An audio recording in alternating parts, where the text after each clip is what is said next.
Hello and welcome to today's edition of the Great International Education and Schools Fair. And I'm delighted to welcome our guest today for the Making of Us, Why Schools Matter and the Single-Sex or Co-Ed Debate, and all sorts of other questions flowing out of that topic. So now I'll hand you over to Jayne Constantinis, our host for today. Thank you very much, Fiona. Yes, welcome. We're going to tackle today what must be the most important topic on the planet. And for once, I'm not talking about COVID. I'm talking about how we nurture, prepare and educate young people to lead fulfilling lives.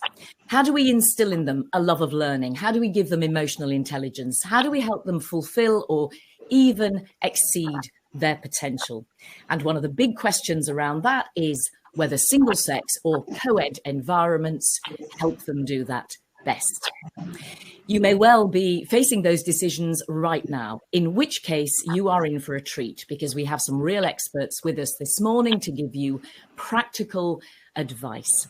We're with you for an hour and a half, and in about half an hour, we're going to hear from our two panelists, who are Jonathan Anderson, who's head of Merchiston Castle School in Edinburgh, a boys' boarding and day school. But he has a very broad experience in the education sector. Jonathan, good morning.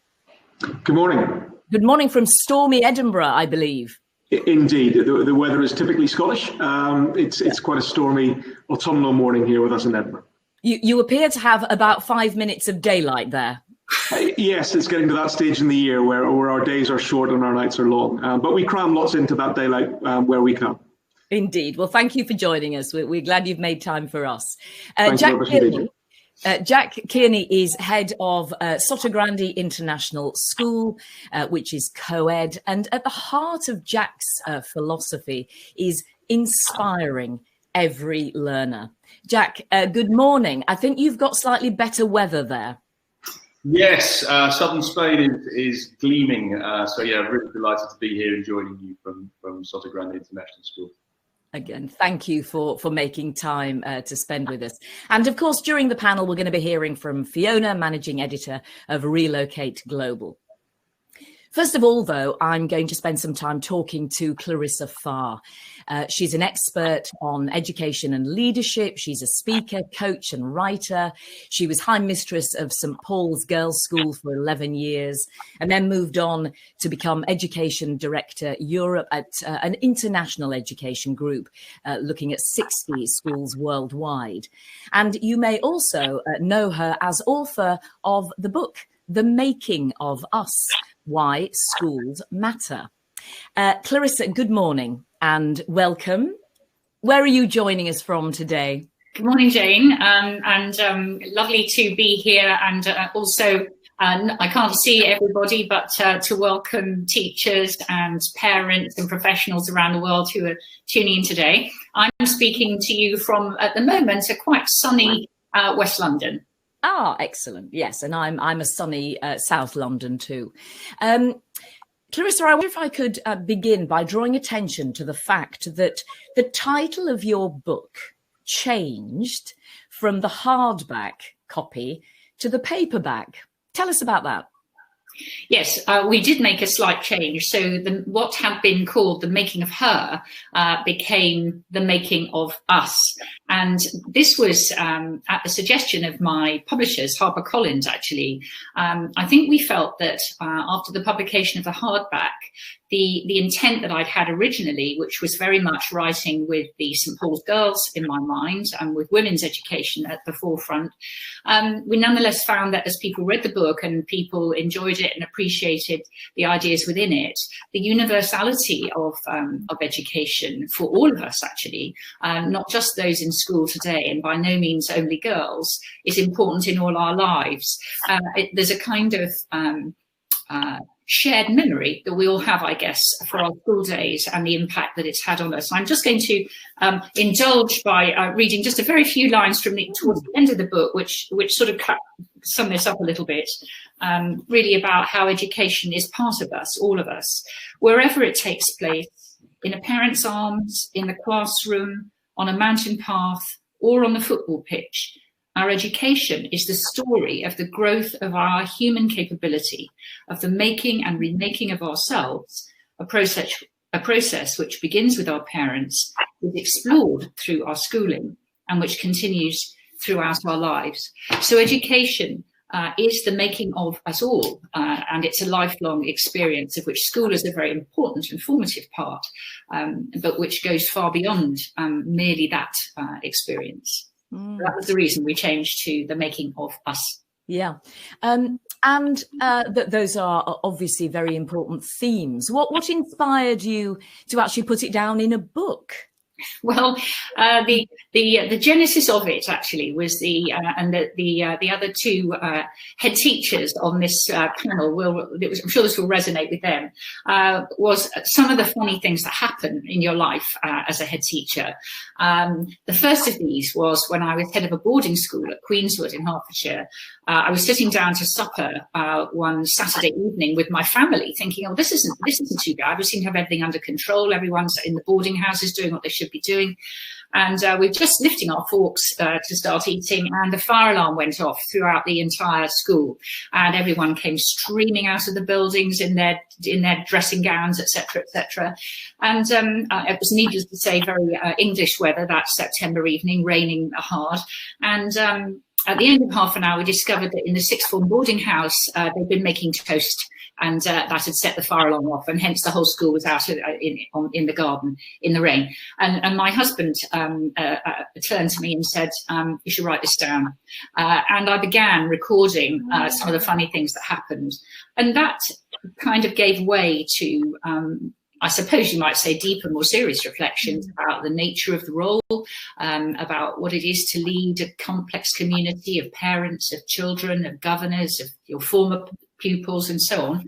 And the narrative around that, I thought, as I came to the end of my second headship at St Paul's, was something I wanted to share. So I had enormous enjoyment writing the book. I would just say to other people who might intend to do the same, do make sure you do write it all down as it happens, because actually recalling the bits you've forgotten to write down isn't so easy. Anyhow, that's how it was. And I'm guessing that toast was banned after that. I think they moved on to hairspray, which also has the same effect. No, seriously. Who would have known that? It sounds like the book has very broad appeal then. It sounds like it's got content there for parents and leaders and teachers and, of course, young people. Yes, I mean, I do think the parental perspective is very, very important. And of course, I am a parent myself. I had my second baby in my first year of headship at Queenswood, and you can see Adam and me on the front cover of the paperback, bowling along through the cloisters with him in the stroller and me trying to get a bit of exercise in during the working day. So I am very aware of the particular challenges of working mothers, for example. That was very much the life that I have lived, and also of how much education matters when you have your own children. And I think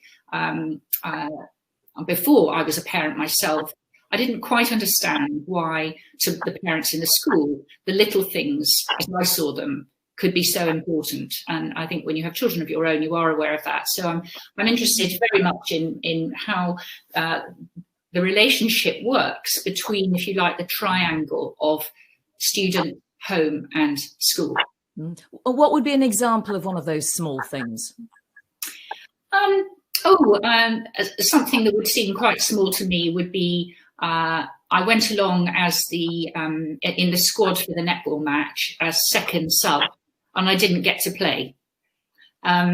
And that precipitated a state visit from both parents the following week to complain about how the girls' confidence had been utterly shattered by this experience, and what was I going to do about it? And we talked it all through, and we talked about teamwork and pulling together and taking your chance and being committed and not having to have the moment of glory every time and those sorts of things. But it felt very important to those parents. And I think I understood that better when I had children of my own. Yeah. You learn a lot, don't you, becoming a parent? And it continues to be a learning journey. I can see Jonathan and Jack there nodding as well. Back then to why school matters. You've spoken brilliantly about how broad education is, that it's about more than school. But what is it in particular that happens in school that has such an impact on young people? Well, I think, again, I'll be really interested to hear what our other panelists have to say about this. I think this, and my answer is actually been intensified by what's happened over the last 9 months. I think schools are incredibly important as communities, as living communities. And with the way things are changing in society, not just as a result of COVID, but with the isolation that's come about with the internet, the way we are both more connected, but also less connected as a result of our use of technology, the way that society is developing with many more people living alone, for example, than in the past, with multi-generational living no longer a feature. We're hearing all the time about elderly people in care homes, for example, not living any longer in the family unit. I think that dispersal, that fragmentation of human life, as we're seeing it in modern society, means that schools and communities are more and more important, and they may actually be the last communities that we really experience. And for that reason, we are animals. We need contact with one another. I believe that being together, physically together in a school community is a very, very important part of what feeds the humanity of individuals, what helps us understand each other as human beings, what helps us collaborate, empathize, disagree courteously and respectfully, understand other viewpoints. And if you think about some of the troubled parts of the world that we hear about every day, the need for mutual understanding across cultures, across national boundaries is very, very, very important. And schools can be the laboratory, the crucible, if you like, in which those capabilities are forged, in which our richer human experience is nourished. And that is what gives us a grounded sense of mature adulthood when we leave education and go out and face these challenges in the wider world. So obviously academic development and the core skills of intellectual life and moral life are very important. I haven't talked about any of that, but I do think this simpler concept but profound concept of community is absolutely vital, and that's what I think many of us who've gone into education instinctively wish to feed and develop, and those of us who are leaders in education wish to encourage in other people. Is that one of the things that did inspire you to go into education? I think it's certainly what inspired me to want to become a head teacher and to begin to shape community and have more influence over the nature and character of the schools that I've led. My motivation for going into teaching was much less edifying. I was writing an MA dissertation on Henry James, and I mean, they just go on and on, those novels. They go on and on and on forever, and the sentences even go on and on forever. I mustn't copy that myself now. I just thought, well, these books are just the best things in the sliced bread. I just have to get everybody interested in reading Henry James. So that was my very naive motivation.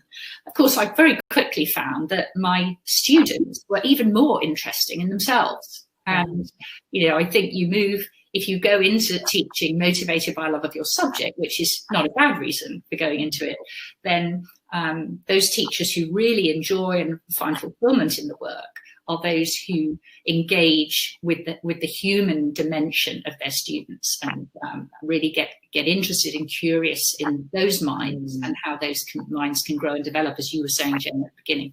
Yeah. You talked brilliantly about community, that schools offer a community. Perhaps I find this a bit depressing, but perhaps the last real physical community. Do you think that's especially important in international schools then, where these young people are often dislocated from their, let's say, original community? Yes, well, and then that opens up a whole interesting dimension of the discussion, and it'll be lovely to hear what others have to say. my own experience of international education much earlier on in my career, actually, when I worked in the Far East in Hong Kong for a short time in an evolving school there, was to notice how extremely adaptable young people are. Later, I found parents got terribly bothered by the fact that they might have to move their daughter away from the school for a period of time or change schools. It was a much bigger deal. In that earlier experience, families were moving in and out of Hong Kong quite regularly. Often the children would be in the school for a year, for 2 years, then they would be going off to Jakarta, or they'd be going to Melbourne, or they'd be going somewhere else.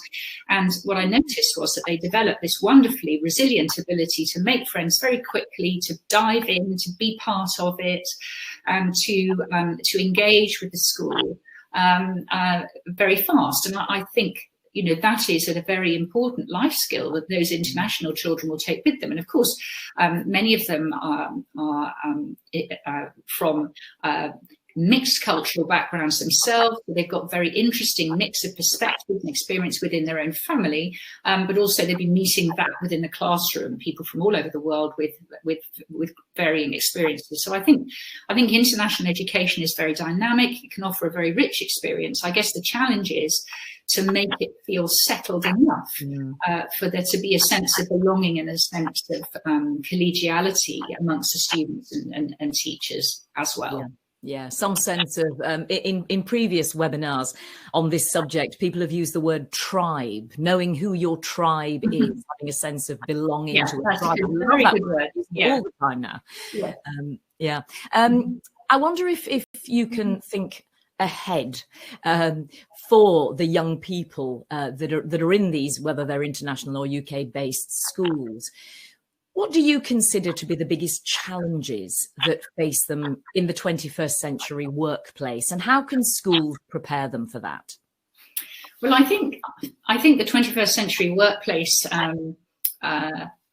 is going to be is already radically different from the kind of workplace, certainly, which has been normal for me. I mean, there are not going to be many people who stay in one career or more or less in one career for their entire working lives. And the young today, in my own 2 20-something children are good examples of this, are much more entrepreneurial. They're much more used to the idea that they will do different things in life, that they touch down more lightly in their jobs. They move from one thing to another with much less sense of it being a big deal. So the image of the linear career is being replaced by what you might call the feathered career, the branching career, which moves from one thing to another, not necessarily in that linear pattern. So I think they're growing up to be more to be less risk averse, to be more versatile, to be more resilient. And of course, that's not easy, and those are not easy things to develop. I think the challenge within schools is that never before have we seen such divergent experience between the adults in so-called charge and the students for whom the education is being offered.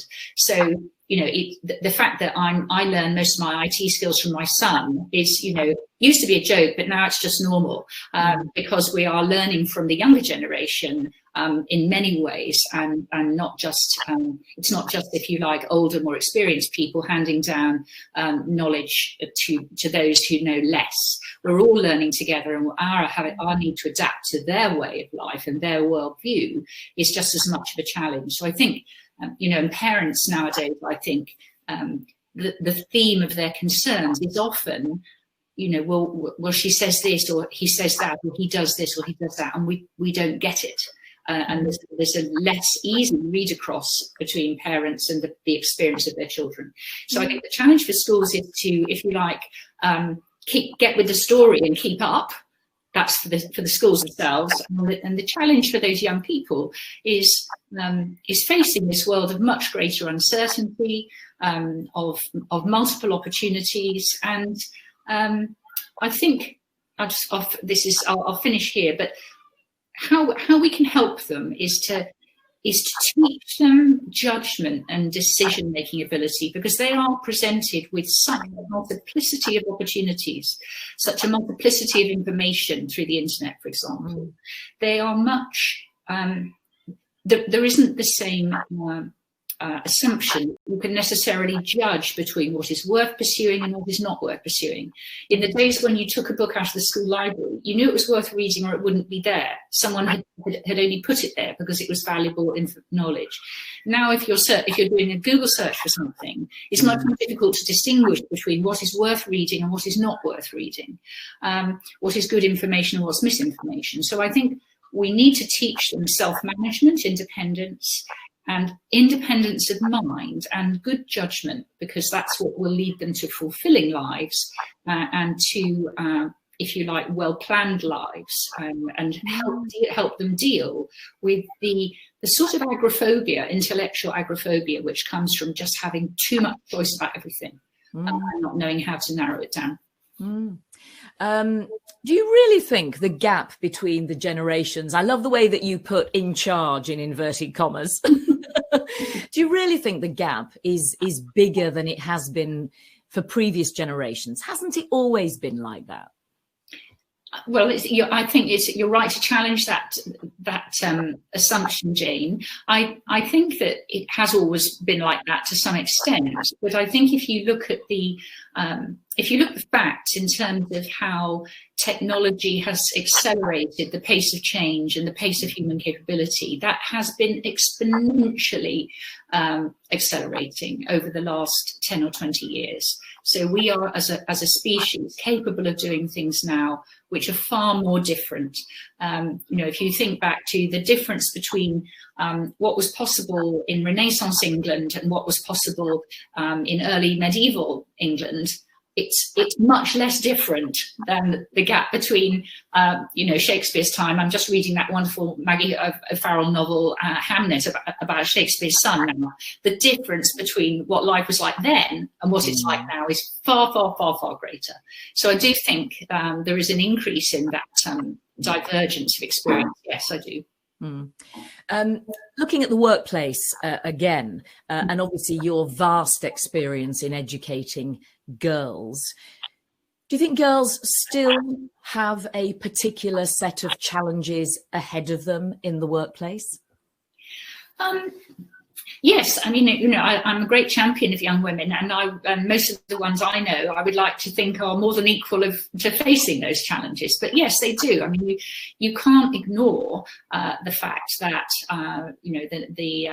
the number of female heads of state is a tiny fraction of the whole.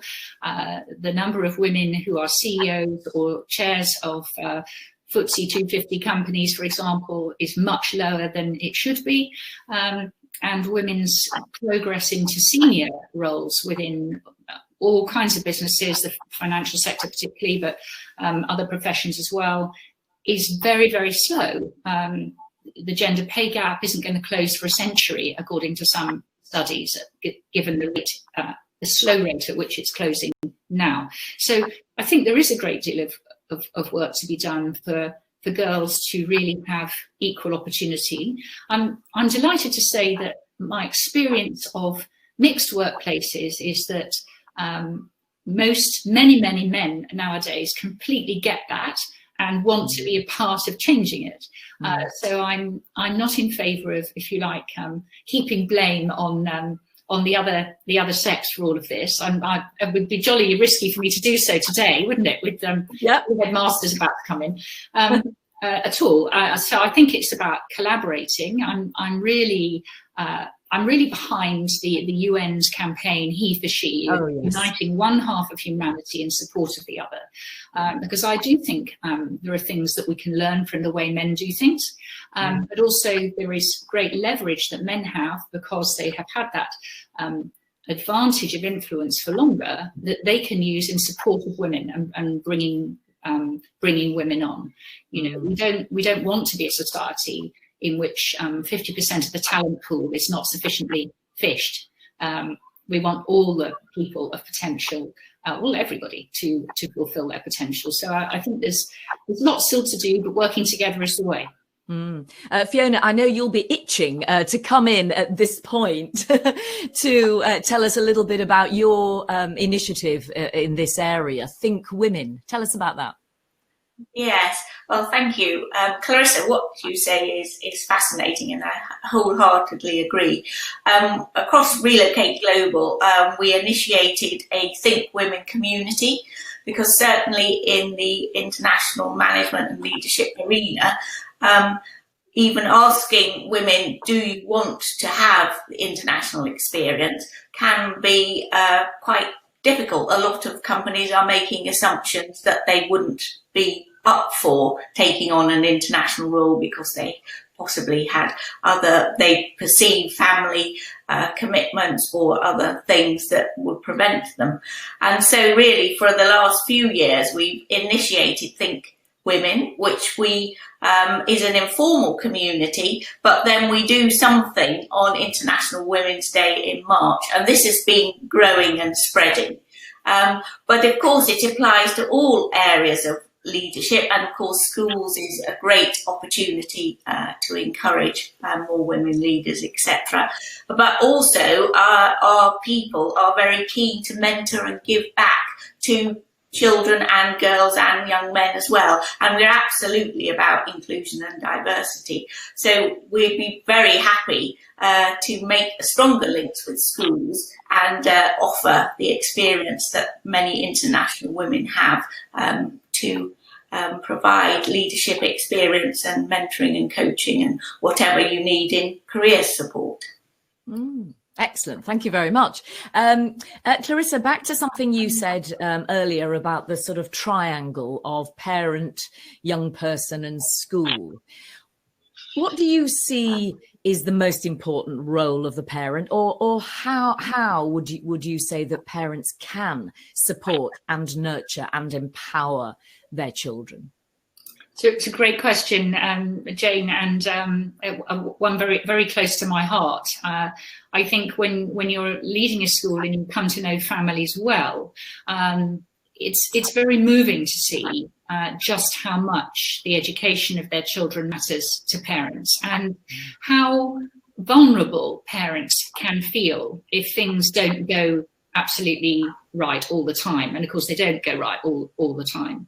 And my experience, particularly at St. Paul's, was sometimes seeing people very powerful in their own lives and in their own careers, really floundering in the face of a difficulty with their children and what to do about it, and that vulnerability showing through. So I think it's important to remember that, and even to remember that the occasional angry parent, and obviously it's terribly rare, but one does occasionally meet an angry parent, that anger is often covering that vulnerability and fear that they feel because they don't know what to do. So I think that what parents need to do, and I suppose if I take as an example the transfer from primary to secondary, that difficult transition where a child might be in the through school and not be making any change, but quite often children are moving from one school to another at that point. And they would come to me very anxious about school choice and you know where the child should go next. I think it's important that you, as a parent, if you're in the lucky position that you can choose your child's school, choose a school where you have an instinctive feeling that the values are aligned with your own. Because you're going to have to imagine yourself walking away from those school gates or driving away on that first day and thinking of your son or daughter in the care of other people who you hardly know. At that point, and you have to feel comfortable and instinctively that we've made the right choice because they think the way we do, and I'm happy to think of my child in the care of those people. So if there's that fundamental trust at the beginning, I think that is, then you're off to a very good start. But as your children grow up, the skill for the parent is a gradual letting go, and that can be difficult. So when you have a little child, you stand at the school gates and they come out with their terrible cooking or the thing that's made out of a plastic washing up mache or whatever. Oh, wonderful, wonderful, and you're thrilled with it all. As they get older, what did you do today? Oh, stuff. And you don't get anything, and you get less and less. And that's because children need to make school their own world, and they're gradually pulling away as they do that. They're making their own relationships with their teachers, with their friends, and they begin to share what they choose to share with their parents. And I think as parents, if you're wise, you have to accept that, accept a degree of stepping back, and a degree of allowing and encouraging your child to sort their own issues out at school, and not to be diving in immediately behind them to mitigate a problem or a friendship issue. Schools always want to encourage children in that independence of mind, and that, if you like, learning the lessons of self-management. Because in the end, we're going to kiss goodbye to them. They're going to go off to university. They're going to go off into the world of work, and we will need them to be very self-propelling by that point. And it doesn't happen overnight as they finish at school and move on to higher education. It has to be a gradual process. And I suppose we all remember words of wisdom from our own parents. And my mother would say to me when I was a harassed working headmistress with 2 small children, your job is to make them independent of you as soon as possible. And that's hard to hear if you are an engaged and committed parent, and especially if you're a hardworking parent, as many are, spending maybe less time with your children than you would ideally like. So you've got a bit of guilt going on as well. Actually, the job is the same. It is to make them independent as well as you can, and to create, if you have a trusting relationship with the school, and that triangle of trust between child, school and home, if that's built strongly at the beginning, then school and home together can see the children through most difficult things. The kicking over the traces when they're 13, and the friendship groups, the rebelliousness at home. I know I'm not going to do any more violin practice, or whatever it's going to be. You get through all of that, or worse things, of course, if you have built that good relationship with school at the beginning. So I would also, for parents, don't sit at the table at home and rubbish the school in front of your child. It upsets them, and they never really can quite themselves have the same relationship with school again. So if you don't like what we've done, come and tell me, and let's work on it together so that we can keep that sense of trust in the mind of the child. And if you do that, I promise I'm not going to say, Matilda, I hear your mother's been complaining again, or whatever, to the child at school. So keeping that respect and trust means that when things are difficult, you can get through it, but stay together, because after all, the only important thing is the interest of that child in the end. And we learn as teachers all the time, and of course we learn as parents all the time as well. So whether a difficulty, we manage the next one better. Yeah. Gosh, that is such a fantastic piece of advice. I've never heard anybody say that before. Don't rubbish the school in front of the children. You mentioned about waving goodbye to them and then they become independent. But I do believe there are some parents who get involved in negotiating the pay packet of their children who are entering the workplace. Wow. Wow, exactly. But what you've described there, the business of empowering them to solve their own problems, not being the, as it's been described, the snowplow parent who goes ahead of them, removing all obstacles. That's very much part of what you talked about earlier, which is resilience, problem solving, critical thinking, decision making, which I think we've agreed are most important skills for the 21st century workplace, this new workplace. Yes, I completely agree. And of course, learning to come back from failure is part of that. And I think the problem, you might say, in I think the schools that all 3 of us are familiar with, which are high achieving environments, there tends to be an expectation. Well, my child is at Mercaston Castle or Sotogrande or St Paul's. That what a success! What a result! Therefore, everything is going to go well, and we expect you to make sure that everything will go well from now on. So if there is a failure, or as perceived, or a learning experience, as I would prefer to think of it, sometimes parents feel let down and find that very difficult, and often children feel very pressured as well. I mean, my experience in the rather particular environment of St Paul's was that sometimes not getting into Oxford, Cambridge or Yale was the first time that particular student had ever so-called failed at anything. And of course, you know, there is life if you don't go to one of those 3 universities, as they then subsequently find. But dealing with the disappointment and coming back from it and learning from it is a very important part of education, from which we should not be protecting children all the time. Because if they never experience anything that's difficult, or never experience disappointment with themselves, then they don't learn how to do better next time, or as somebody once said, how to fail better next time. It's part of education for everyone, regardless of how high potential they might be. When we bring in Jonathan and Jack very soon, we're going to talk obviously about COVID and the impact it's had on schools and young people. But my observation is that many young people are having to learn to deal with disappointment right now, and many of them are doing it very well.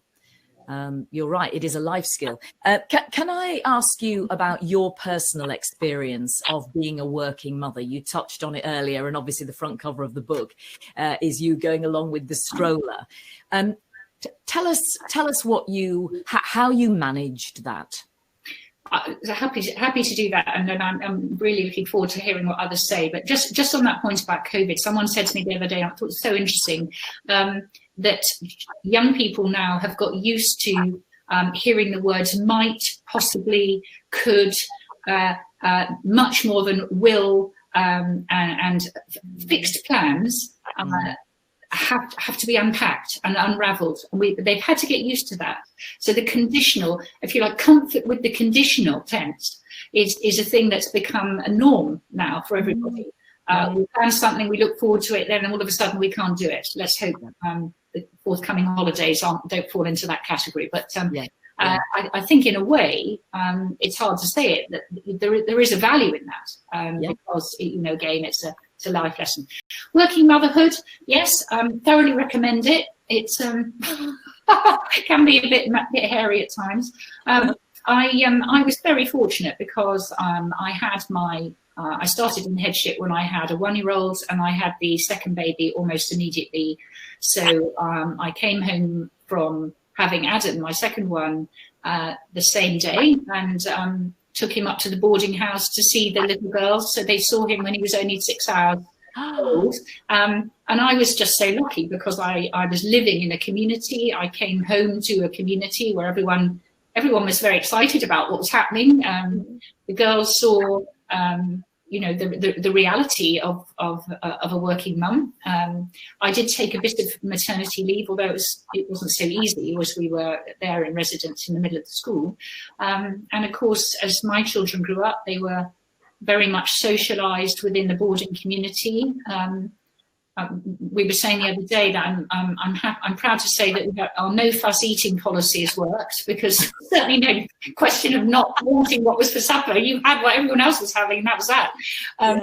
So I was in unusual and very fortunate circumstances, and the children's dad was coming to parenthood much later in life than some, and was very committed. So very much on side, and had a more flexible job than mine in some ways. So was very hands-on, and I couldn't have managed it without him. But I do think it's challenging, and I think when I see women managing that, I don't think they should be placed under pressure to make it look effortless. You know, you might have to have a manicure slightly less often if you've got young children. You know, surely not. You don't surely not. It's perfect. I think the perfection expectation is very pressurizing, and actually, those who look to you as a role model or example are done a disservice if we try and hide the fact that there can be big challenges in that. And many women managing a growing family are also managing elderly parents. And that's something much less talked about, and equally a big responsibility and an emotional drain. So I think we should recognise that it's tough, that it's all about teamwork, and that we shouldn't hold women to unreachable standards of perfection in that, just as we shouldn't hold them to unreachable standards in personal appearance and slimness and all those other things. Yeah, I think that word teamwork is very important. It sounds like you and your husband really were operating as a unit. And when we're thinking about developing these young people, boys and girls, because as you said earlier, reference to the he for she campaign, this is not just about women. This is about society getting the best out of everybody, isn't it? And so that sense of teamwork and boys' expectations of women and girls in the workplace and so on, and what it will be like in the home if they hook up with a woman. These are important lessons that we need to start teaching them early on. We are going to move on to our specific debate about single sex and co-ed now. But Clarissa, will you kick us off, please, with your thoughts on the pros and cons of each? Well, this is the impossible question to get the right answer to, isn't it? Absolutely. Thank you so much, Jayne, for giving me that one. I was hoping you were going to go straight to the chaps, actually. But anyway, briefly, I've obviously led 2 girls' schools, so I am a great champion of girls' schools as a place where the education of women is front and centre, and I think they have a very important part to play in shaping attitudes to women in society. So I consider girls' schools to be ahead of their time, not, as many people think, behind their time. And we've seen that society has a lot of catching up to do. I think girls' schools can help with that. That's one thing. However, my experience has been in a whole variety of different schools, and I now govern an all-boys school, which is another outstanding and very particular institution. So that's Winchester College. So I think that I think within the sector, I think diversity and multiple flavours is the way to go. And I'm not in favour of making all schools like all other schools. I believe that each school has its own tempo, its own personality, its own rich identity.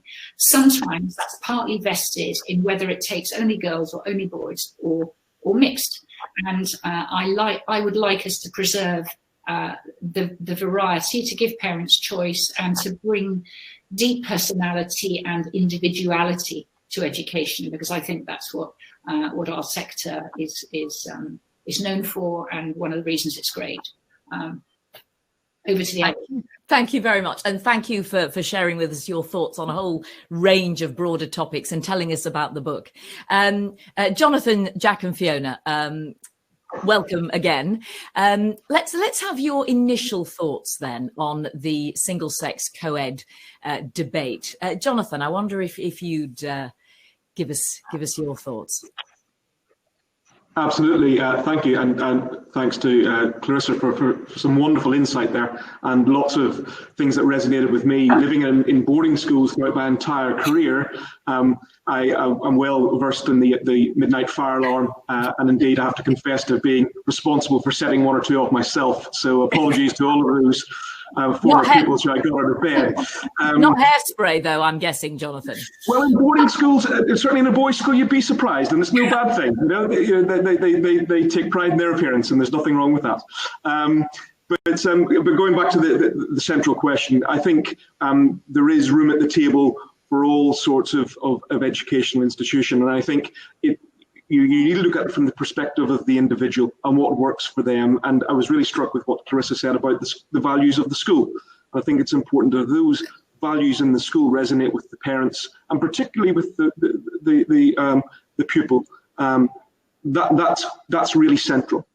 But from a single-sex perspective, I think, having not been in single-sex education up until this particular role that I started 2 years ago, I probably did have some negative preconceived ideas.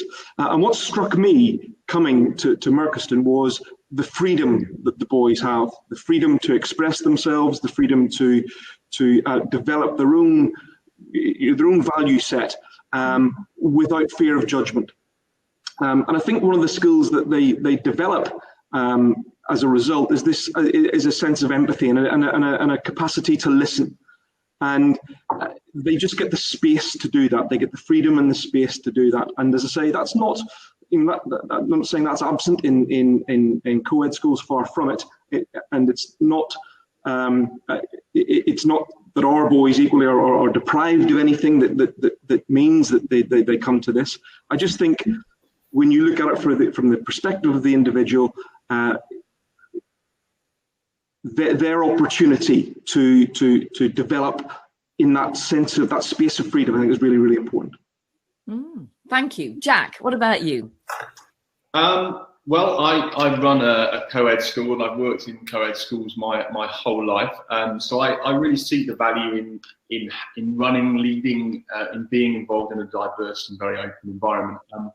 What Jonathan touched on about freedom to be who you are, I think for me sits within the values of what the school is. And one of the things that really has kept me passionate about Sodor Grande is that the value of the individual from the students. And I think that comes from the community of parents. I think it comes from the leadership, it comes from the staff, but it also comes from the kids themselves. And so for me, I do think it's a personal choice. I see, there are clearly benefits, and I think it depends upon who your child is and where you see them excelling. However, when we look at preparing kids for the future, my feeling is that we work in a very diverse, a multi-faith, multi-ethnicity, multi-functional society where males and females need to work together. And so I see that where boys and girls work alongside, understand the nuances of each other, can connect together, can be a team, I see those being very valuable in education. And Fiona, what choices did you make for your children with regard to single-sex co-ed? Well, I have a son and a daughter, and where we live in Kent, we both of them went to grammar schools in the area, and indeed Kent is has the most grammar schools of all the counties in the UK. But we chose a boys' grammar school for my son, and he chose that was the best school, the school that he thought was the best school he wanted to go to. And my daughter went to a single-sex girls' grammar school, and again, that was her choice. My experience of both those schools was that they were wonderful, and they nurtured the interest that both those children had. But I think in later life, looking back potentially on my daughter, I think she had the potential to grow, as you described, Clarissa, in this environment where she wasn't having to worry about the jostle and excitement that was going on around her. She could do that throughout life in her social life, but it was able to be part very much of that community. But having worked with international schools and schools for sort of 30 years, and it's really about the school and the school choice. And I've been hugely struck by the growth in international schools and the fact that there is a spirit about them which is all-encompassing, and most of those international schools tend to be co-ed. And that's, I just noticed the spirit of that. I think possibly, as you were talking about transitioning in different stages of life, that happens in school, and maybe it's not such a rush at the end if you're in a co-ed school. And certainly when you get into the work, the culture of where you work can be very different. So it's smoothing the way, and all these interesting sessions we've had about transition care and the wonderful session on global teams prepare people for what's ahead, and hopefully will help parents to make choice, because I think that's the real thing, that there are choices. And I think in these economic climates, there's a very real danger that some schools and may just not be able to survive, and there'll be less choice, which would be really not a very good thing. We talked earlier, and Clarissa, you started off with this. School is not just about academic achievement, it's about community and much more. We'll come on to that in a minute, but let's focus in on the academics for a moment, if we might. Do you think young people achieve more academically in a single-sex or co-ed environment? Clarissa, I'll start with you on that, please. Well, and I see we've got a question in the chat about girls and science, and we might come on to that. I think it's very difficult to come down on one side or another. I mean, if you look at the league tables as published in the UK, and I should say that I took St Paul's out of those tables deliberately because I didn't want parents only to be focusing on such a narrow metric in terms of the quality of the school.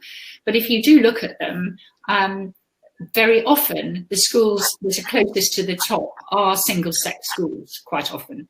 But they also tend to be urban day schools, and there are other things about them which are particular. So I think it's difficult to assert that definitively that one or the other is better. It's true to say, I believe, that girls tend to be more likely, for example, to take physics for A level in a girls-only school, and they are more likely to do better at it in a girls-only school.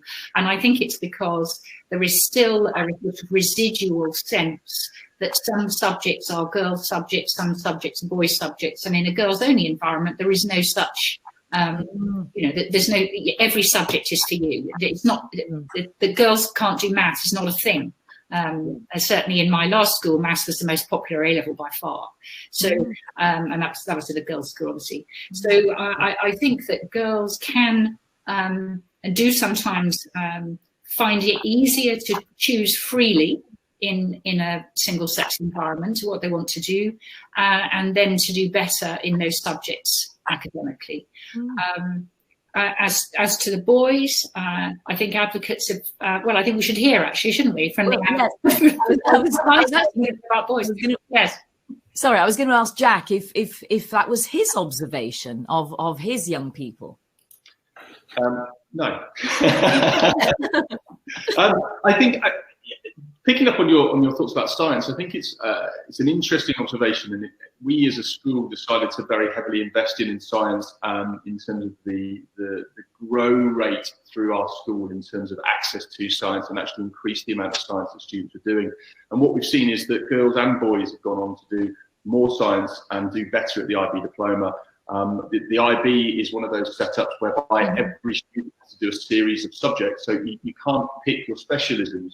And therefore you've got to go and experience a whole range of different subjects, whether you want to or not. And what we found is actually that more students, boys and girls, have gone on to science and engineering degrees and have achieved very highly at IB diploma.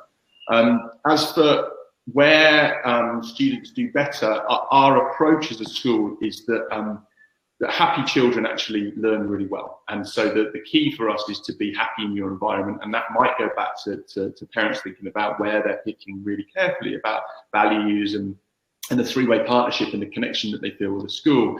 But happy students need to be challenged, and I think they need to be inspired. So for me, having really passionate, dedicated teachers who really are passionate about their subject, and inspiring in a way that they convey that and connect with students is really, really critical. And then the last thing for me is about opportunity. We're all great at something, and some of us are great at many things.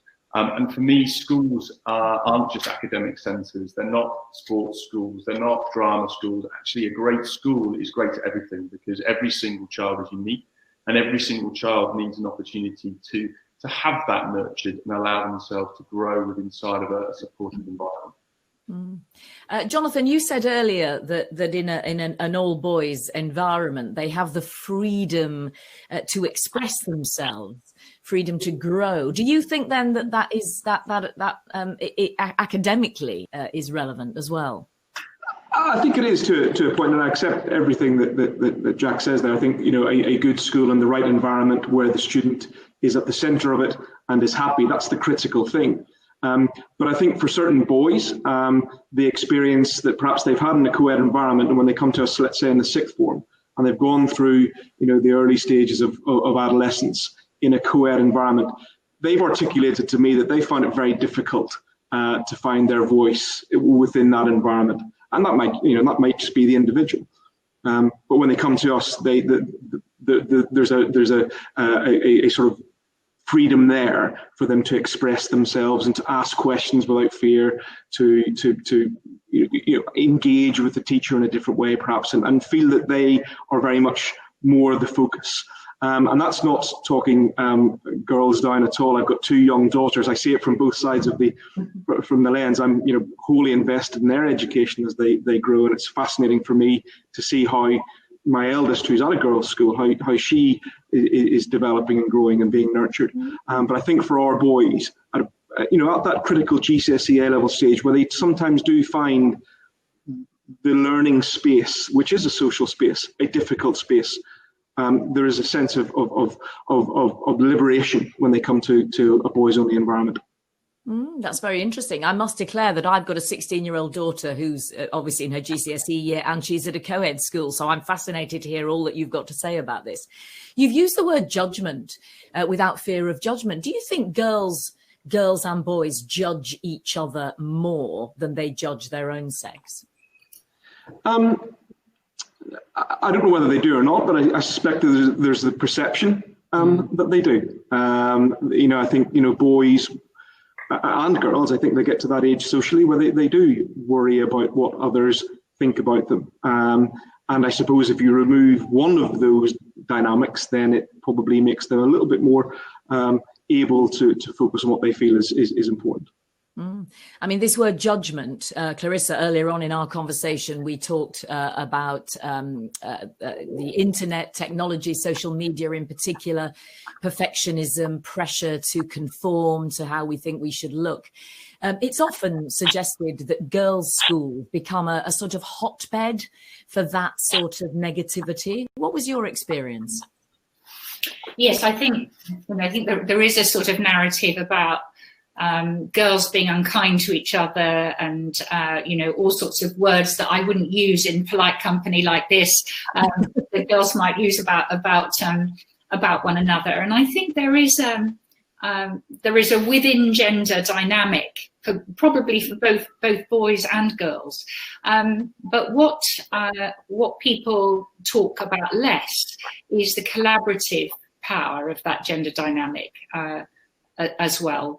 And my experience, quite honestly, at St Paul's and at Queenswood, was that the girls were a team, and it was like, not exactly being a team against the world, but a team against what might be difficult for them, and they were very, very pleased for each other's successes. Certainly they wanted to do very well, and there was a culture of high achievement, but not at the expense of one another. I mean, there were certain aspects of the culture of the school which were deliberately to mitigate that. So, for example, not grading. We never graded any work in the first 3 years. So you would look at the comments on your work, but you wouldn't be able to say, well, I got 9 out of 10 and you only got 6 out of 10 or whatever it was. There was no grading. So we discouraged that competitiveness, intra-class competitiveness or interclass competitiveness. But high achievement and an aspiration for oneself, I think, is very important.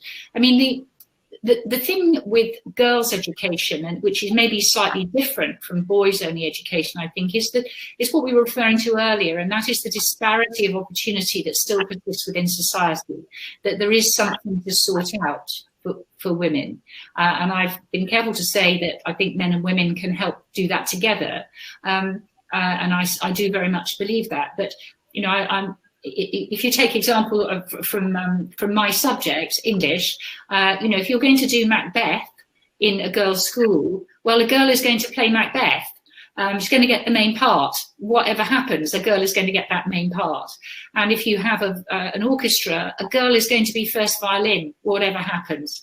So girls learn in a girls' school that there is nothing they can't do, that there is no there's no objective that they can't reach if they have the determination. Now, of course, as Fiona has said, when they move into the workplace, they sometimes have a rude awakening. And I've had many conversations with my former students who are now in investment banking, for example, who found it quite different from what they expected. But I think the empowerment they have through their education builds a certain resilience, a certain self-belief, not arrogance, but an inner strength and confidence. This is what they're going to need to help deal with those barriers and dismantle those barriers that they find later on. So that would be my argument for protecting single-sex education for children, for girls in particular. Notwithstanding that, I've also worked in international schools recently with Jack in Inspired, but also before, and I completely understand the wonderfully energetic and empowered atmosphere that heads like Jack are able to create in an international volatile environment where you've got the kids coming and going and moving and full of energy and possibility, and that can be very positive as well. So I'm afraid I'm rather resisting clinging to one mantra here, although I'm keen to advance the case for girls' schools as well. I think you've all agreed it's about the child and it's about excellent education, whatever shape or form. You've spoken there, Clarissa, about the culture that you created at St. Paul's, and we've all agreed, haven't we, that education is about more than just academic achievement. Jack, what sort of culture have you created at your school, and how have you done that? Because I think parents watching today will want to examine various different options, and they'll want to understand what the culture of each school is. So I believe that a culture of inclusivity, openness, is what really we want to achieve for every learner, so that pupils from any age feel that they can flourish. I run a school from age 3 to 18. We're all on one campus, and therefore there's something really lovely about 18-year-olds sort of walking through 3-year-olds, kind of, you know, not their playground, but their spaces, and seeing the younger ones, seeing the older ones, having that aspiration. So for me, that openness is absolutely critical. And then for the students as a whole, a sense of community beyond the school is critical. And that's not just critical for students, it's critical for the families, because we are a transient nature, being in international education. People come and go. And I think a sense of connectivity and opportunities to feel part of something bigger than just an isolated family is absolutely critical. And then I think that the other bit of what we try and do in terms of a culture is have a culture of support, so that we were talking earlier about failing. I think failing in a supportive environment is absolutely one of the key skills in life as we go forward.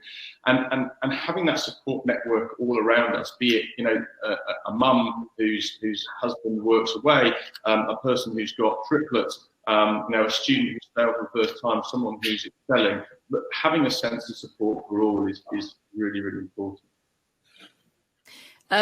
Jonathan, what sort of culture have you created? And I think what Jack just said there is really interesting, that it's a culture that goes beyond the school gates.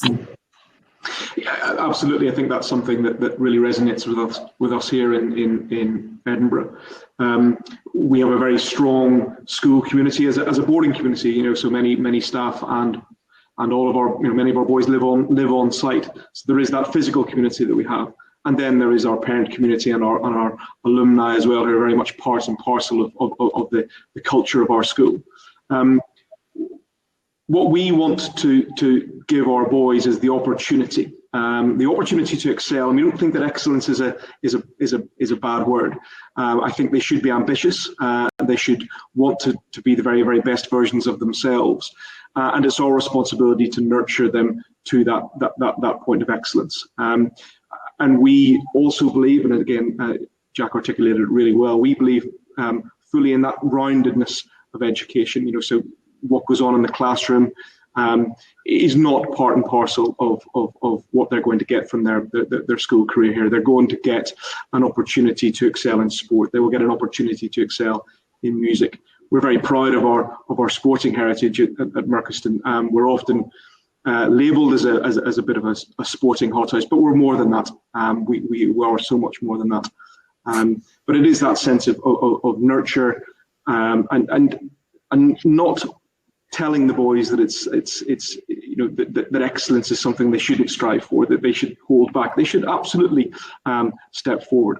But going back to what Clarissa was saying as well, I think, and something I touched upon earlier on, we are mindful that we're sending our boys out into a world where they have got to be, aware of its co-educational nature, if you like, and that empathy that we want them to develop whilst they're with us will be really important when they come to understanding genders and genders in the workplace and what their responsibility is in enabling women in the workplace, particularly to achieve the very best. We wouldn't. It would be strange if in the current climate we didn't mention the word COVID. Tell us how your schools, Jonathan and Jack in particular, have dealt with the crisis and how you continue to offer brilliant education in these very difficult circumstances. Jack, how have things been for you? Well, Spain's in quite a delicate situation at the moment. We're on a local lockdown. There are a huge number of restrictions that have been placed on schools. Some of them are absolutely essential and important, and others of them you kind of look at and think, why is that actually in place? I think we've made sure that at the centre of everything is the safety and security of students, and that's driven everything that we've done. And sometimes we've taken things beyond what recommended guidelines are, because we believe, passionately that safety comes first. It's had to change the way that we really approach our education. We're a very experiential learning school. We believe that learning occurs through experience, through touch, through feel, through interaction, not through passive reception of information. And therefore, we've had to really rethink about what does experiential learning look like in COVID times, which has been an interesting challenge. We've also got students who aren't able to be with us due to travel restrictions, country lockdown, etc. So we've been opening like a hybrid school so that students can interact and be online at the same time. I could maybe asynchronous learning, but at the same time as students were inside of school. And that's really helped with that connectivity that I think we all found very difficult during lockdown. From a practical point of view, we've got one-way systems. Everyone in Spain wears masks. We've got very strange eating arrangements whereby we've had to put in a new pop-up marquee in order to enable students to have space to eat. Classrooms are isolated. Students have to clean down desks. Processes in boarding have been, really, really interesting in terms of how we dealt with cases. We've actually had 4 cases. And that's been really great for us because it's moved us into this sort of sense of knowing and understanding how to deal rather than thinking that we know how to deal.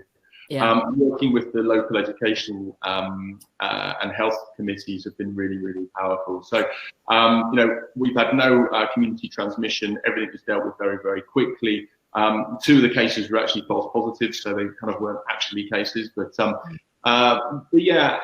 Our parents and our students, strangely, yesterday we had our board meeting, just reported how thankful they were for what we had done and how safe they felt coming to school. And I think that's the overarching strength, is that students feel safe. And that's so I feel that we're doing a good job and we'll continue to do that. Jonathan, what about you? Usual measures, we imagine. How are you continuing to engender this sense of community? And also, parents who are looking now at schools, what are the signs that a school is doing it well and getting it right? Yeah, good question. I mean, again, as Jack led with there, I mean, we are well on top of all of the regulations that we've got in place.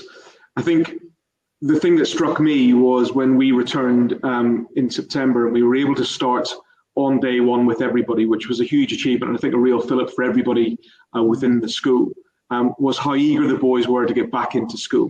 And they were prepared to put up with the face masks, the distancing, the cleaning, some of the separations that we had to put in place with day boys and boarders. They were quite happy to put up with that because they were back at school and they were able to have lessons and in face to face. And it goes back to something that Clarissa said in her introduction. And the learning communities are very, very special now, particularly now as we move into a very, very different world of working. And that physical connectivity, I think, has been really, really important for the boys. Sorry, the second part of your question, I've forgotten. When parents, I shouldn't ask two questions in one. No, that's fine. Parents looking now at schools for their children, making those choices, how can they assess whether or not a school is getting the whole COVID thing, which isn't going away anytime soon, getting it right? I think there's probably a couple of things to look out for. I think it's those schools that are scanning forward and looking and seeing what is coming down the track and making plans early. And I think, sometimes, and we've been guilty of this, we've made a decision, and actually when you get to the point where that decision may have been critical or relevant, the goalposts have moved, and that decision you made then maybe feels a little redundant. We're wrestling with that at the moment. We've got boys who will probably have to come back here on the 27th of December in order to quarantine in advance of the beginning of next term. But we've made that decision. We made that decision early. It allows parents to plan ahead. They know what's coming. And amongst all the uncertainty, they know that there are certain certainties that are in place. So I think a school that is scanning forward and engaging with those parental concerns when they come in, and I think that's something as well that is really important, keeping your parents up to date and up to speed. We have a phased plan, and we have our own levels system where we've placed ourselves in terms of what our normal school would look like and how far we are away from a normal school. And we keep our parents up to date with where we are on that. And keeping them reassured is equally important.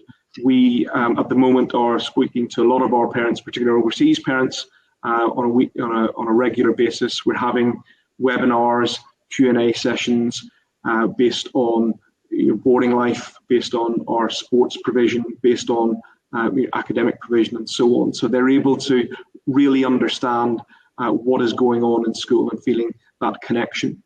And I suppose the final and dare I say it, the most important thing is, and again, Clarissa touched on this, there's a whole range of new emotions, I think, that young people are dealing with in school at a time when they perhaps wouldn't necessarily have been dealing with them. There's uncertainty, there's disappointment, uncertainty around how they're going to be examined and assessed this year is a huge stress on those young people. There's the disappointment of not being able to play in the rugby final or to perform in the school play, and that might have represented the pinnacle of their school achievement. And we're very mindful of the impact of that, of those sorts of emotions, and pupil well-being and student well-being is very, very important to us, and we've really dialed up our well-being to make sure that the boys are feeling supported, that they can share their concerns, that they can share their anxieties, that we can work through those uncertainties and those disappointments with them. I must say, as a parent, that has been the most difficult thing throughout, other people's disappointment, young people in particular. Give us some really tangible advice, please, as to how we help our young people over what you've just described there, Jonathan. They're not going to be performing in that show, which was the pinnacle of their school career. What can we do that's helpful? I think helping them understand that they're not alone. I think and I think particularly during lockdown, I think it's very easy to look inwardly, and we worked really hard on keeping the boys connected and connected with one another. So helping them understand that they're not alone. That doesn't necessarily help immediately, but I think it gives them a sense of perspective. And I think it's very easy to lose that perspective. They will also be a generation like no other. And I said this in my end of term virtual speech day speech.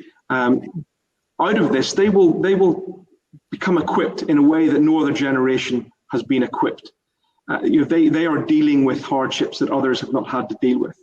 In 10 years' time, when they're in, let's hope, I'm sure we will be back to a different normality, they will be able to reflect on those experiences and put them to good use. So yes, there are disappointments, but there are also many, many things that they've learned, skills, things that they've learned about themselves, which they just need to carry forward. And I suppose it's holding on to that is the most important thing, I would say.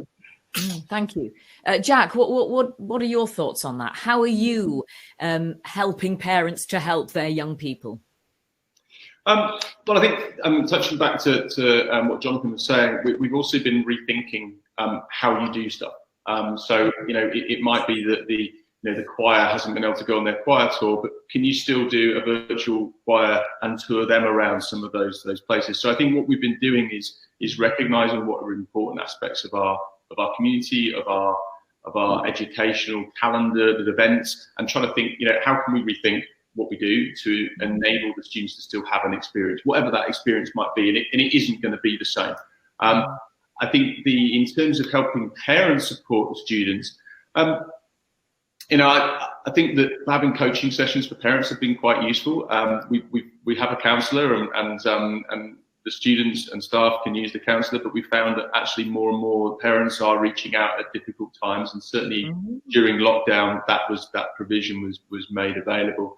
And I think encouraging parents to talk to students about feelings.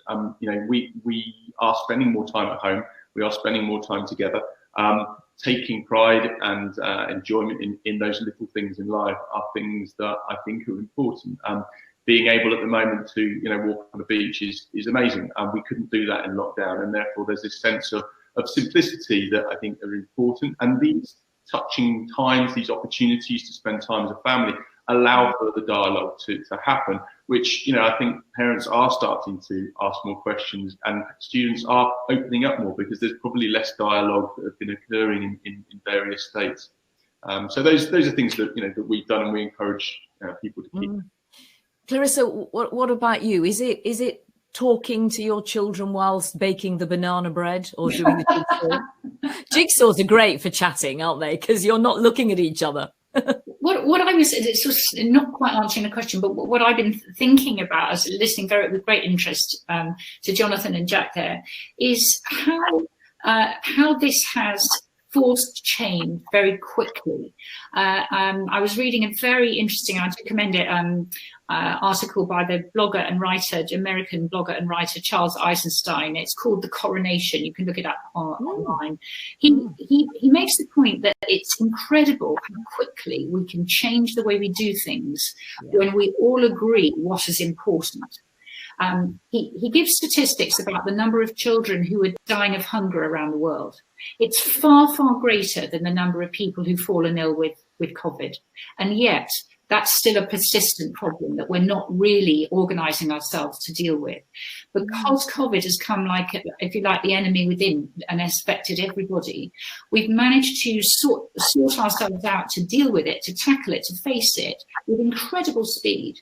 Who would have thought we could have virtually shut down the airline industry, for example? People would have thought that was not possible to do. But because it was providing risk, we actually have virtually done that.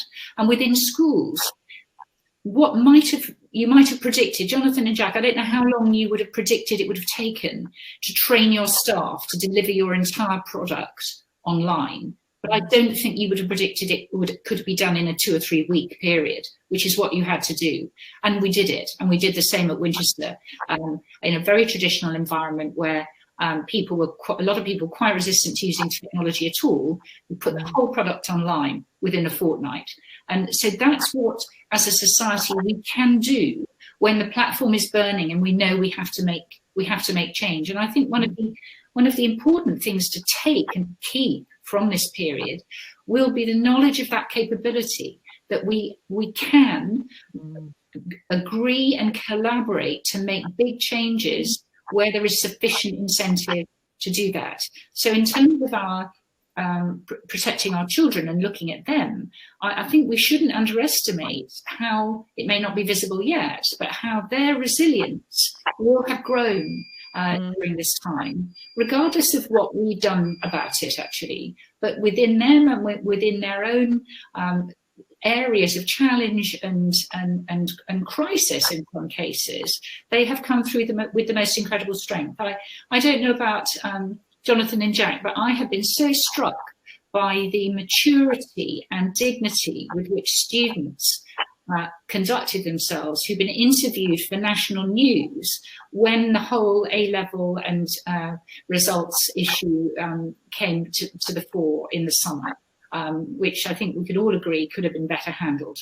But the students themselves took it on the chin, took the changes on the chin with a lot of dignity and patience. And I found that really inspiring. So I think we shouldn't underestimate how incredibly capable and adaptable they are. And we shouldn't underestimate our own ability to bring about big change and to mitigate problems when we really agree what those problems are. Fiona, you deal with multiple schools day in, day out. What's been your observation of how generally they have coped with the COVID crisis? Well, I think what's come across is supports what Clarissa's been saying. Without this sort of situation, these things wouldn't have happened so fast, and it's been amazing how schools have responded and so well and so quickly. Not only getting their schools online, but pushing the boundaries, as Jack and Jonathan were both describing. And in fact, we had a session only yesterday, which is about a school which is totally online and welcoming input from other schools to say, well, we can help you use some of this technology we've had and what we've learned. Let's share. And there is this sense of collaboration, I think, that people want to do well, and they want young people to do well. And also there's this great sense of giving and sharing, the private and international sector, with local schools and schools that are struggling and haven't got the technology, etc., to support it. A great deal of sharing knowledge. The other thing that's come across is that parents are extremely grateful, and schools have been feeding back the surveys they've done, asking them, what is it that you need from us now, having come through, say, lockdown, then next phase, and then going back to school, etc. And it seems to be coming across really strongly that the parents take the technology almost as a given now. That's what we expect. You do it well. Your education is great.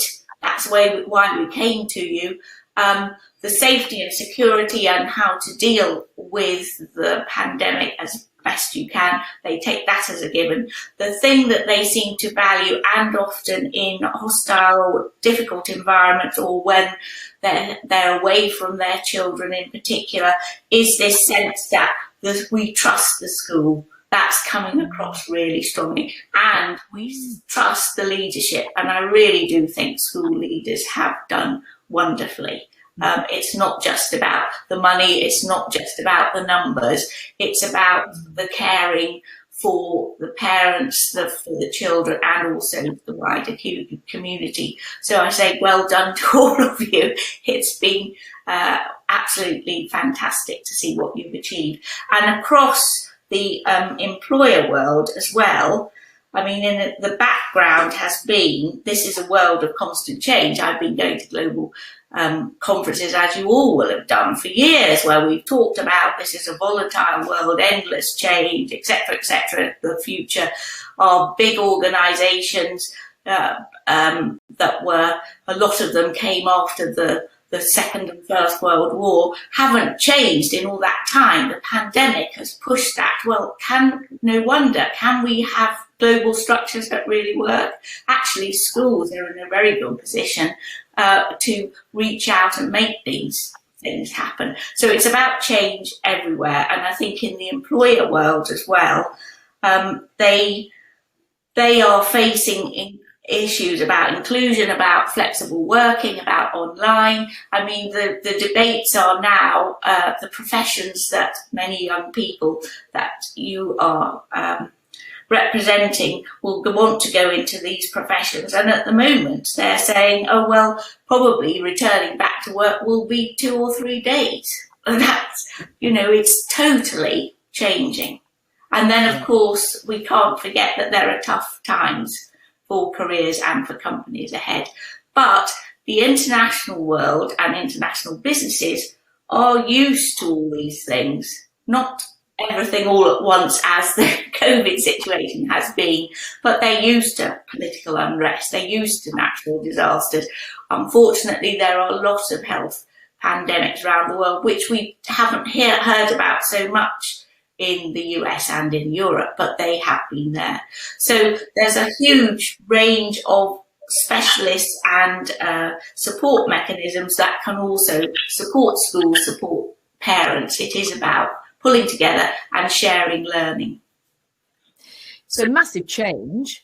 And the question for the future post Corona is, what will we hold on to? How will schools adapt long term? Jack, what about you on that one? I think there have been lots of different things that we've changed, that we've learned about, that we'll hold on to. So I think some of the styles of assessment, that we've had to be more creative about how we assess students, how we manage our expectations of how students can get information across to us. I think in terms of access to school, I think that's a massive change, that suddenly students who are unable to be at a school for a variety of reasons can actually be part of a classroom. I think that's really powerful technology. I think the other thing is how we engage parents. We've currently locked our sort of school out to parents, and it's very difficult for sort of a 5-year-old's parents to drop them off at the gate and let them trot them into school. So it's how we actually can engage parents who are unable to be there. And I think some of those things will definitely stay as well. Jonathan, what about you? Yeah, very similar. I think how we interact with parents, and particularly our parents from overseas, who sometimes think they send their children off to boarding school in the UK, and then they arrive back at the end of term. And I suppose it's about keeping that continuity of information going, which has been very useful for us, and very helpful for us, and equally very helpful for parents. I think we have seen an interesting shift, I think, in terms of the boys' use of IT and use of technology.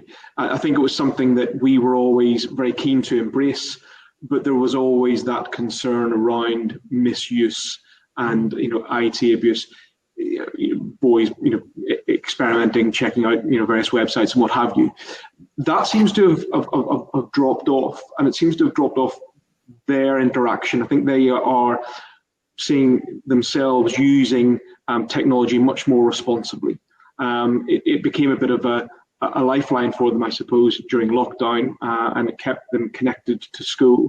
And the instances of misuse of IT we've seen sort of tail off. Not that they were significant to begin with, but it has certainly tailed off. So I think one of the things that we'll certainly take forward with it is a much more professionalized approach to IT. There was always the fun and the exploration, but I think now the boys are seeing it very much more as part and parcel of their school day, whereas it was almost a bit of an add-on, a bit of a novelty. I think it's now very much ingrained in it's their pencil case, as it was in the old days.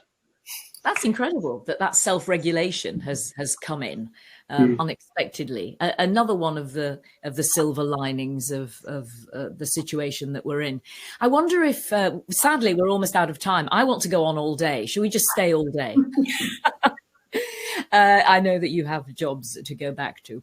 I'd like to end, please, with a piece of advice to parents watching, parents in particular watching, parents who may be going through the process of choosing a school, parents who may be struggling to support their children through these difficult times. What should they start thinking about today? Clarissa, I wonder if I could ask you to start with that. Thank you. Well, I would come back to the point I made earlier about trust. I think COVID has been a crisis. It's been a time when parents and schools, where things have worked best, where parents and schools have trusted one another, have kept in touch, have been able to work together, and where patience and understanding and adaptability, because rules have changed suddenly sometimes and we've all had to jump more quickly, have been overcome. Those challenges have been overcome. So I would say to parents choosing a school, and there's the concern in the chat about, well, are co-ed schools or are single-sex schools the best? Which is it? That you need to keep a very open mind if you're choosing a school. Rule out nothing. Remember that the characteristics of a school are vested not only in whether it educates all boys or all girls or mixed, but in its size, in its culture, in the age range, in the location, in whether it's day or boarding, and in so many other things. And a feeling of deep gut level trust and confidence in the people who will care for your child is what you need to listen for. And you may be surprised where you find that most strongly. So rule out nothing as you begin your research would be my advice. And I would like to thank parents who are listening for the tremendous patience and courage and confidence they've shown in their children's schools over this period, because I think that has made what has been a very challenging time for school leaders less difficult. And the appreciation I know that the heads I talk to have received directly from parents has meant an enormous amount. So I think that's been greatly appreciated. Great. Jack, what about you? Final piece of advice to parents watching. There was two things. One was about support for students, and one was yeah. Well, whatever, wherever they are on their journey, whether they're choosing a school or supporting a young person. We are just blessed to be able to educate kids, and I think anyone who trusts us, as Clarissa pointed out, is a real leap of faith. So I'd echo Clarissa's comments, but I would also add that I think talk to students at the school, make sure you understand who they are, and talk to parents who have experienced it, because they are the receivers, students and parents, of what goes on in schools, and that bridges that gap between perhaps perception and reality. We're blessed to look after and to nurture and help all students grow. I think we've got an amazing profession. Jonathan, for you, is it about trust as well? Yeah, absolutely. I think honesty is very important, and I think looking at this particular piece of advice in two ways, if we can. Don't be afraid to ask. Don't be afraid to ask the awkward questions. Don't be afraid to ask the questions that you think are even silly. Schools, you should feel that schools are open with you. You should feel that the school is going to give you the honest answer. So don't be afraid to ask those questions, and equally, don't be afraid to share any concerns you've got, any anxieties, any worries you've got about your son or daughter and about their capacity to move to a new school or whatever it might be. Share that with the school, and they will be able to help. And I mean, I know this from personal experience, living through lockdown. My wife was working, I was working, our little 5-year-old in primary one here.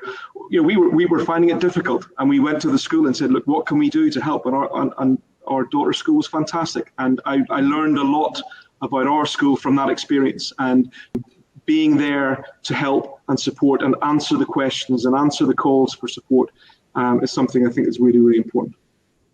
Fiona, what about you? Last piece of advice for people watching. Well, I would share that. Ask as many questions as you can from all sorts of people, the schools, other parents, and when you're doing a virtual tour, and when you're lucky enough, hopefully next year, to do a physical tour of a school, really soak up the atmosphere and the culture. And of course, we're able to bring virtual tours to the Relocate Global website. So please, you know, have a good dip in there and discover all sorts of schools and get tips and things from them. And I think it is also about dipping into written words, materials. We produce the Guide to International Education and Schools, which is around the world, and also our guide to UK schools, and lots of editorial and parents' thoughts, etc. And yes, I think the choice is yours. And from personally my experience, I always think just let it settle a bit, take in all that information, and then of course the young person whose education, you'll probably get a trigger there or their thoughts, and make that decision. But there's plenty of excellent choice out there. Thank you very much. And thank you to our guests, Clarissa, Jonathan and Jack. I hope you've found their insights and their advice useful and empowering in making your decisions. The fair is obviously on for another week and a half, plenty of resources and information for you, as Fiona has just mentioned there on the website. Details are going to be on a slide. In a moment, you can catch up with past webinars or even watch this one again. Tomorrow, the focus is going to be on global citizens, creating global citizens. And there are 2 webinars there that you might want to have a look at.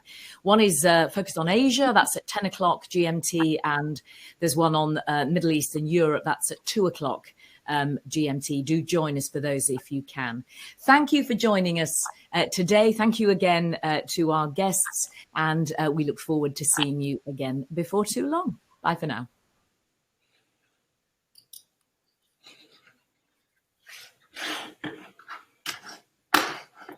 So I'd really like to reiterate my thanks to our panel. I'd urge you to please have a look at Clarissa Farr, and it's a great read for everybody.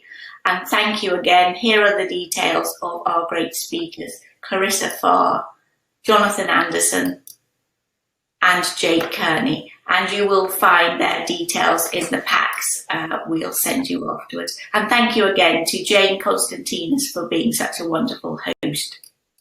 We packed a lot of information in there. And so this is the programme, as Jayne has said, what we've covered today. So please do get the playback tomorrow, and hopefully you'll join us for our Asia and Middle East and Europe focuses later in the week.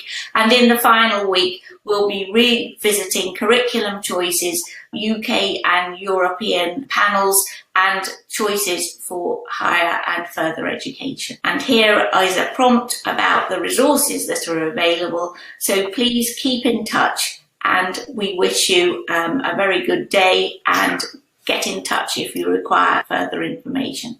Thank you for joining us.